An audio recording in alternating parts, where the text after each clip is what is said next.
ध्यानाभ्यास के लिए कृपया अपने नेत्रों को बंद कर लीजिए।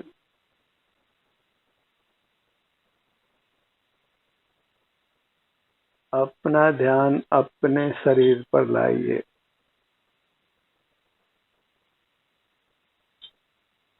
आपका वास्तविक संबंध आपके शरीर के साथ में है, अपने अमूर्त शरीर के साथ में। बाह्य जगत के किसी भी व्यक्ति या पदार्थ के साथ हमारा कोई वास्तविक संबंध नहीं है।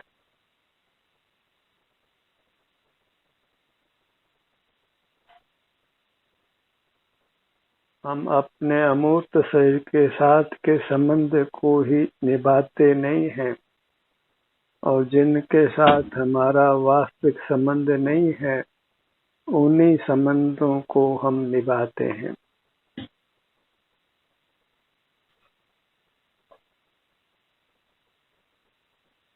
जब बाह्य पदार्थों को देखते जानते हैं तो फिर उनके साथ हम कुछ न कुछ संबंध कल्पना कर लेते हैं, नहीं तो ज्ञाता ज्ञेय संबंध तो हो ही जाता है, और जहाँ संबंध है वहाँ दुख है।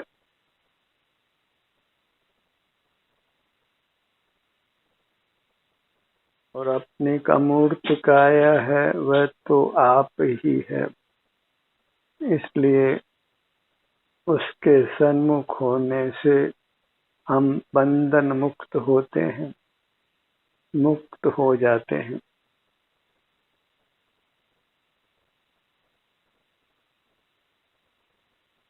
अपने अमूर्त काया के साथ जो हमारा वास्तविक संबंध है वह वास्तव में बंधन रूप नहीं है, वह हमारा स्वरूप है, भोक्ता भोग्य रूप संबंध हमारा अपने अमूर्त काया के साथ है। और वह संबंध सुखदायक है, शांति प्रदायिनी है, और उसी संबंध का हमने निर्वाह करना है। इसलिए अपने ध्यान को अपने अमूर्त शरीर पर रखिए। जो सुख की कामना है तो सुख स्वभावी अपनी अमूर्त काया से युक्त रहिए। आप सुखी होंगे और सर्व दुखों से मुक्त होंगे, और सुख का स्रोत एक ही है, और वह केवल आपकी अमूर्त काया है। बाहर का कोई भी पदार्थ, कोई भी व्यक्ति हमारे सुख का स्रोत नहीं है।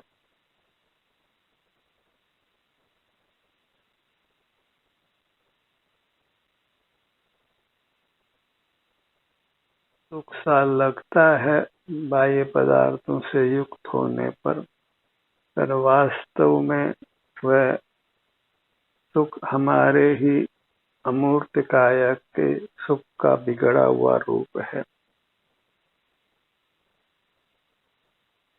और विषय सुख का फल दुख ही होता है।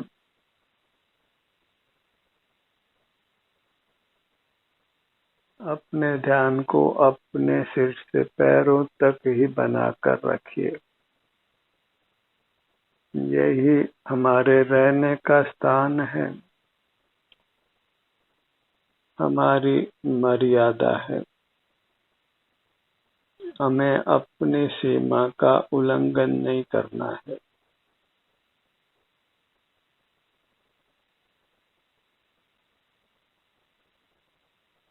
जो अपने सिर से पैरों तक ही बने रहते हैं तो वे शीघ्र ही परमात्मा हो जाते हैं, जन्म मरण से मुक्त हो जाते हैं, सर्व दुखों से मुक्त हो जाते हैं, संपूर्ण सुख को पा लेते हैं।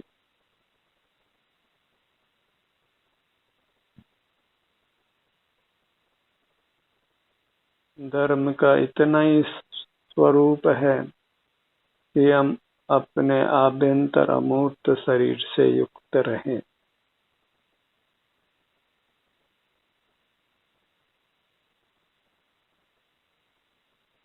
इसके अलावा जितने भी कार्य हम करते हैं वे किंचित भी धर्म रूप नहीं है।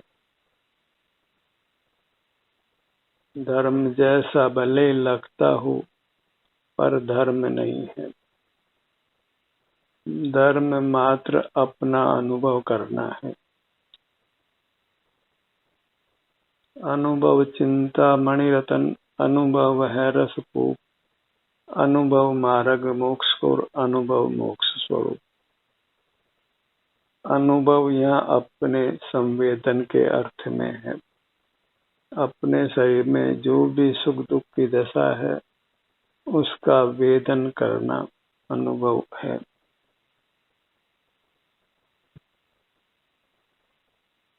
बाह्य पदार्थ के सन्मुख रहना वह सब इंद्रिय ज्ञान है।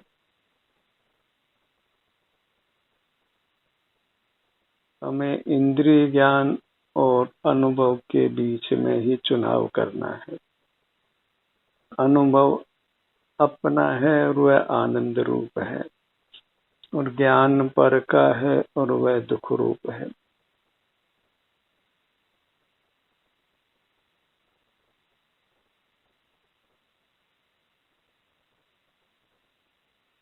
संसार के प्राणी धर्म को किस रूप से स्थापित करते हैं? हमें देखा देखी का मार्ग नहीं अपनाना है। अनुभव से ही मोक्ष मार्ग का निर्धारण करिए। अपने सन्मुख होकर बहिर्मुखता में मोक्ष मार्ग की प्राप्ति कदापि नहीं होती। मोक्ष मार्ग अपने सन्मुख होने का ही नाम है।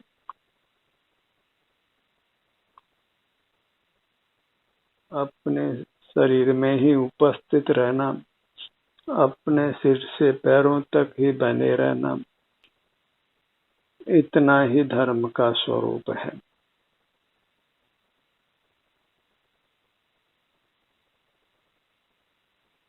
क्योंकि संसारी जीव बहिर्मुख रहते हैं, इसलिए उनको कभी धर्म की उपलब्धि नहीं हो पाती है और वे संसार में ही जन्म मरण करते रहते, नाना दुख भोगते रहते हैं। बाह्य पदार्थों के आलंबन से ही दुख होता है और बाह्य पदार्थों के आलंबन से ही वो दुख मिटाना चाहते हैं। जैसे आग से जला व्यक्ति आग से ही ठंडक पाना चाहता हो।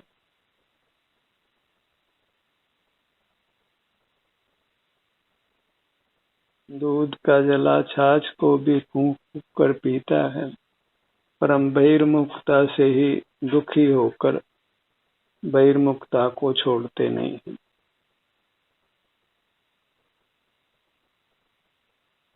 जैसे अग्नि का जला व्यक्ति पुनः पुनः अग्नि के पास ही जाता हो, पतंगे के दृष्टांतवत हमारी स्थिति है।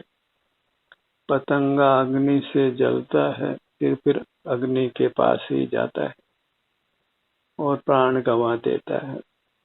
हम भी फिर पर पदार्थों के सन्मुख रहते हैं और प्राण गंवा देते हैं, फिर जन्म लेते हैं, फिर पर पदार्थों के सन्मुख रहते हैं और प्राण गंवा देते हैं।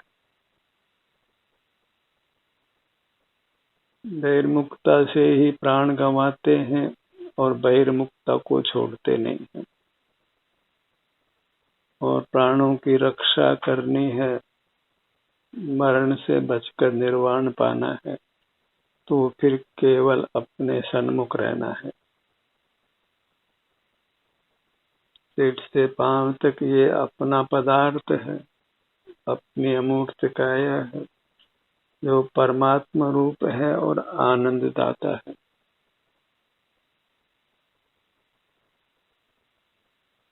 परमात्मा आप ही है और आप ही अपने को आनंद देता है।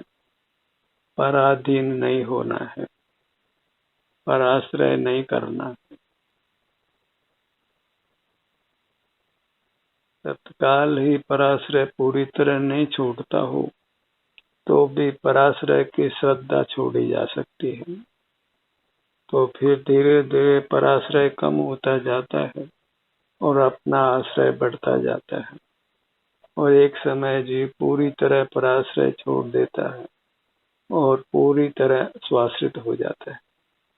वही परमात्मा दशा है।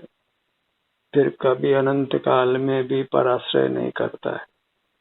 पराश्रय करने वाली इंद्रियों को ही प्राप्त नहीं करता है। इस मूर्त काया से ही मुक्त हो जाता है। सारा झगड़े की जड़ ये प्राप्त मूर्त काया है और उससे मुक्त होने का उपाय केवल अपने सन्मुख रहना है। इस मूर्त काय के घात से हम मुक्त नहीं होते। यहीं पर अपनी दृष्टि को अंतर्मुख होकर जोड़ने से हम मूर्त काया से मुक्त होते हैं और उसके लिए नेत्रों को बंद रखना है और अपने ध्यान को अपने सिर से पैरों तक बनाए रखना है। फिर हम अवश्य ही मूर्त इंद्रियों से मुक्त हो जाते हैं। मूर्त पदार्थों को देखना जानना बंद हो जाता है तो फिर संसार का ही अंत हो जाता है।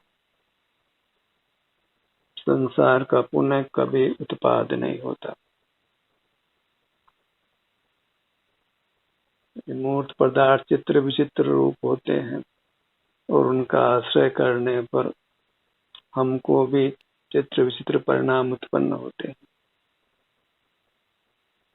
स्वभाव से जीव एक सुख रूप है और बहिर्मुख रूप से नाना कषाय रूप होता है।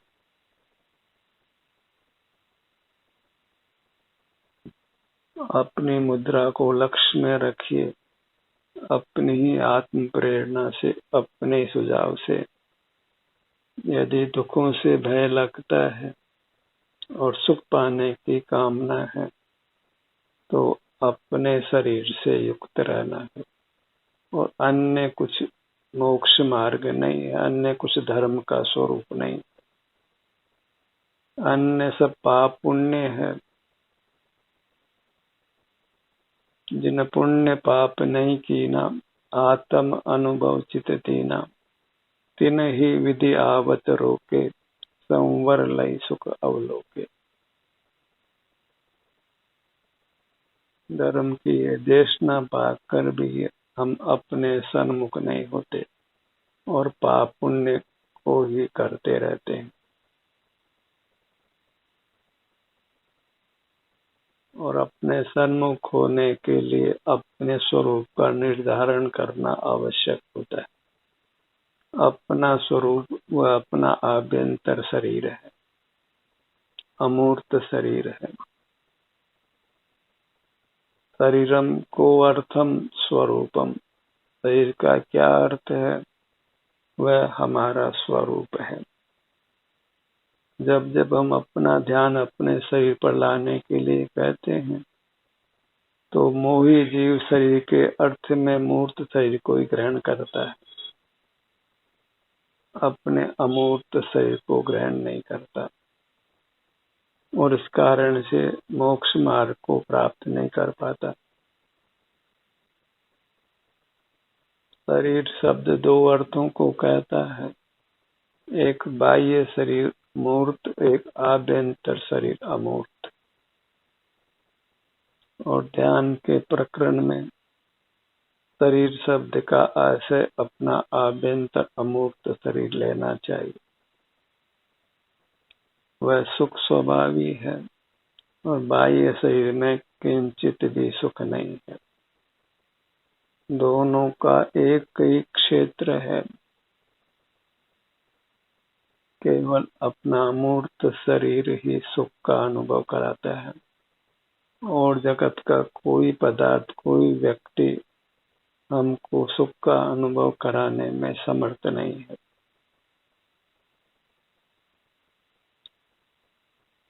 वीतरागी सुख अतीन्द्रिय सुख, उत्तम सुख, अविनाशी सुख अपने सन्मुख होने से ही मिलता है, अन्य किसी प्रकार नहीं मिल सकता है।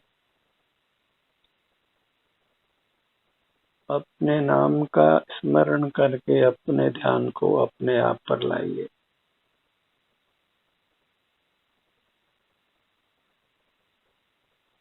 अपने नाम को मंत्र मानकर इसको ही जपना है, इससे सहज ही अपनी दृष्टि अपनी ओर आती है और जीव शीघ्र ही सकल कर्मों के बंधन से मुक्त होता है। अपना नाम पूरी काया को कहता है और ध्यान अपने विभिन्न भागों पर लाना हो तो फिर अपने अंगों के नाम का जप करना है।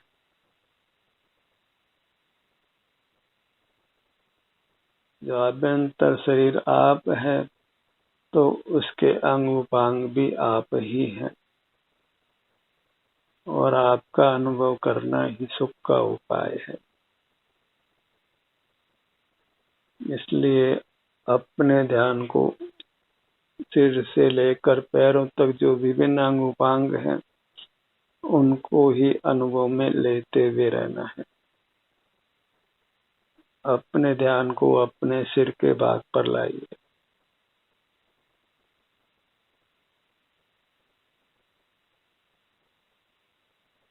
इसमें कोई वास्तव में शारीरिक, मानसिक, कायिक श्रम नहीं है, अपितु विश्राम की ही प्राप्ति होती है। अपने ध्यान को अपने ललाट भाग पर लाइए।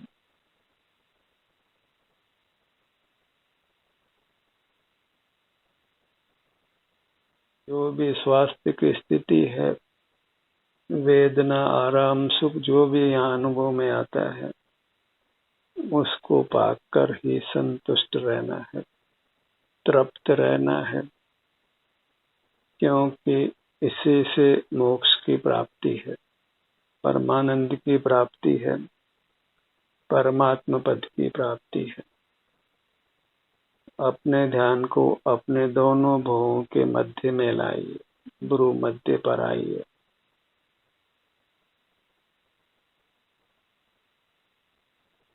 कहीं जानना नहीं है, अपितु अपने में आना है, अपने को पाना है। अपने को पाना ही मोक्ष को पाना है, सुख को पाना है, परमात्मा पद को पाना है।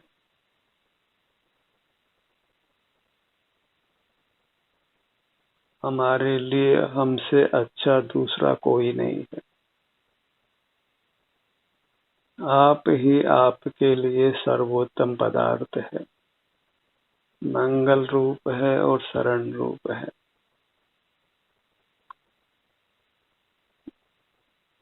अपने ध्यान को अपने दोनों नेत्रों पर लाइए।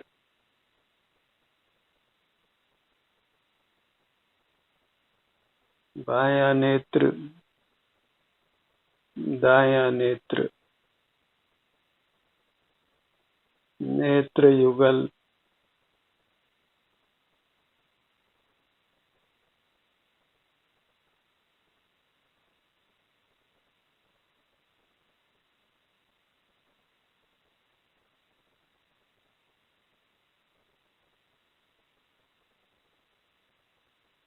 ध्यान सत्र को गंभीरता से लेना चाहिए, तभी आप अपने सन्मुख रह पाते हैं। दाहिना कान, बायां कान,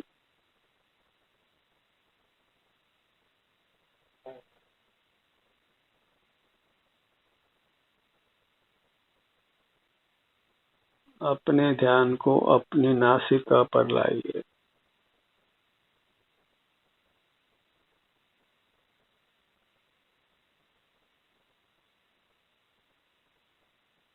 इसी से हमको हर भाग के स्वास्थ्य की स्थिति का अनुभव होता है और स्वास्थ्य की स्थिति को ही शांति दाता मानिए। स्वास्थ्य की स्थिति को अनुभव में लेने से ही हमको शांति प्राप्त होती है, क्योंकि हम राग द्वेष की कलह से मुक्त होते हैं, मोह के संताप से बचते हैं, अस्वास्थ्य की दशा से मुक्त रहते हैं। बहिर्मुख रहने पर आदि व्याधि उपाधि आदि नाना दुख प्राप्त होते हैं। उन सब से हम अंतर्मुख होने से मुक्त होते हैं। अपने ध्यान को अपने दोनों होठों के भाग पर लाइए।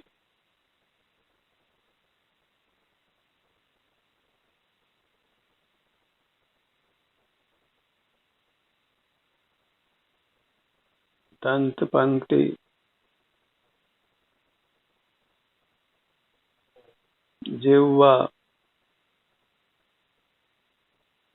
तालु, कंठ,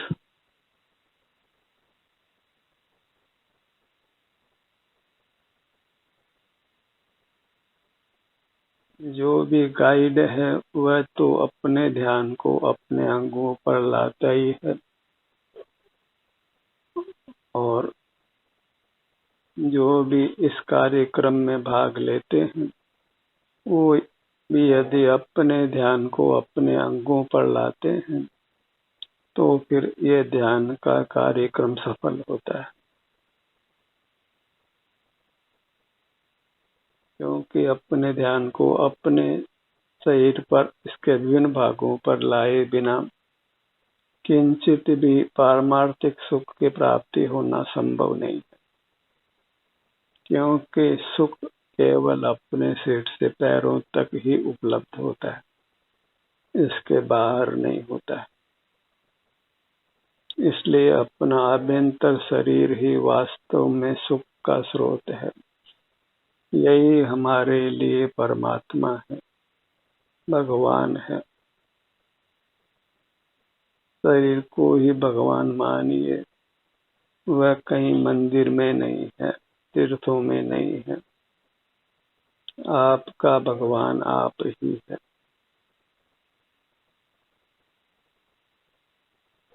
भगवान को पाना है तो अपने को ही पाना है।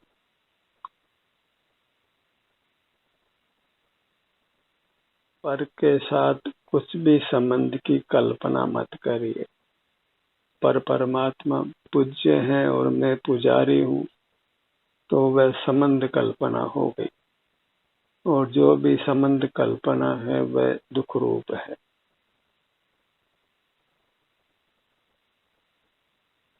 पर पदार्थ कोई भी हो, उसको हमने विषय नहीं करना है, उसको याद नहीं करना है।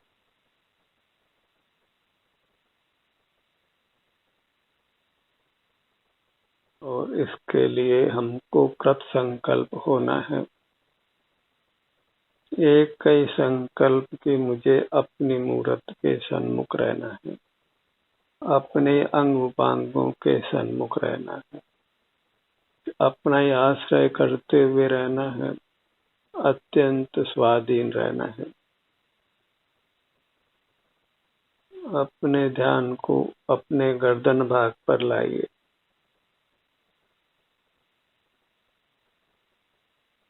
जिस भी भाग के हम सन्मुख होते हैं तो वह भाग उत्तम स्वास्थ्य को प्राप्त करता है,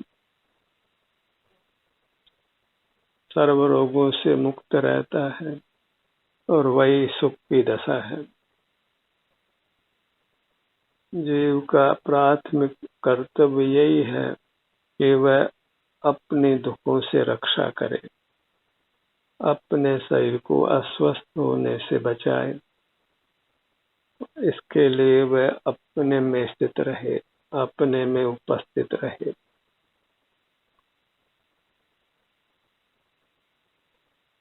अस्वस्थ नहीं होना है, अर्थात पर पदार्थों के सन्मुख नहीं होना है। अपने ध्यान को अपने सीने के भाग पर लाइए।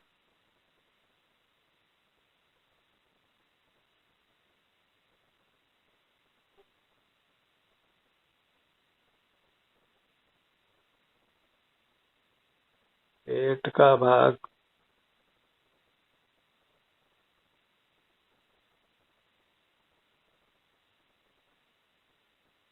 शरीर की दशा का हमने अनजाने में अनुभव किया ही है। अब हमको यत्न पूर्वक अनुभव करना है। अनजाने में जो हम शारीरिक स्वास्थ्य का अनुभव करते हैं, उससे भी हमको सुख की प्राप्ति तो होती है, लेकिन जब तक उसको हम मोक्ष मार्ग के रूप में स्वीकार नहीं करते, तब तक पुनः पुनः हम अपने सन्मुख नहीं होते और इसलिए मोक्ष की प्राप्ति नहीं होती। अपने ध्यान को अपनी पीठ पर लाइए।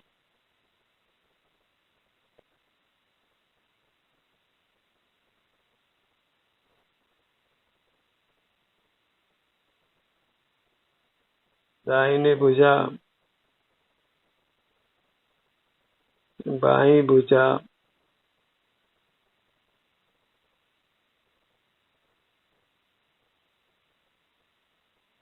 अपने दोनों हथेलियों को लक्ष्य में लीजिए, जहां संवेदना अधिक स्पष्ट होती है।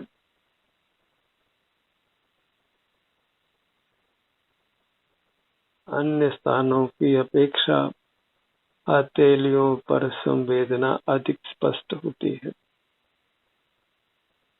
इसलिए अपनी हथेलियों के सन्मुख रहने का प्रयत्न करिए। हथेलियों को अपने सन्मुख रखिए।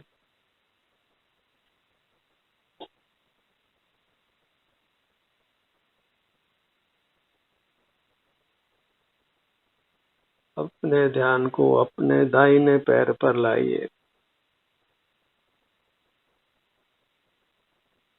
पगतली के भाग को अनुभव में लीजिए।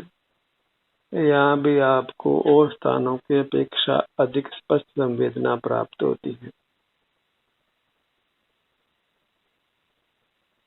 बायां पैर, बाएं पैर की पगतली। इस प्रकार सिर से पांव तक आपको अंतर यात्रा करनी है और इसमें अधिक से अधिक समय व्यतीत करना है,